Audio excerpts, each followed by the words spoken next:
কৃষকের ন্যায্য দাম নিশ্চিত ও ভোক্তাদের স্বার্থ রক্ষায় টিসিবির মাধ্যমে সীমিত আকারে আলু বিক্রির পাশাপাশি রপ্তানির ব্যবস্থা নেওয়া হচ্ছে বলে জানিয়েছেন বাণিজ্য উপদেষ্টা শেখ বশির উদ্দিন।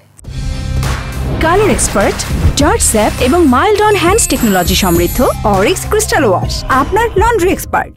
জয়পুরহাটের আক্কেলপুরে আয়োজিত অনুষ্ঠানে কথা বলেন তিনি। এ সময় তিনি আরও বলেন, আলুর দাম নিয়ে ক্যাবিনেটে বহুবার আলোচনা হয়েছে। সরকার বাজার নিয়ন্ত্রণ রাখতে উদ্যোগ নিয়েছে। আলুর বাম্পার ফলনও হয়েছে। রপ্তানি করতে পারলে যেমন সংকট দূর হবে, তেমনি কৃষকরাও উপযুক্ত মূল্য পাবেন বলে জানান বাণিজ্য উপদেষ্টা। ক্যাবিনেটে বহুবার আলোচনা হয়েছে। আমরা রপ্তানিতে প্রণোদনা দিচ্ছি এবং রপ্তানি সহায়তা করার জন্য আশা করি আপনার আগামী 1-2 মাসের মধ্যে 1 মাসের ভিতরে হয়তো আলুর দাম কিছুটা বৃদ্ধি পাবে।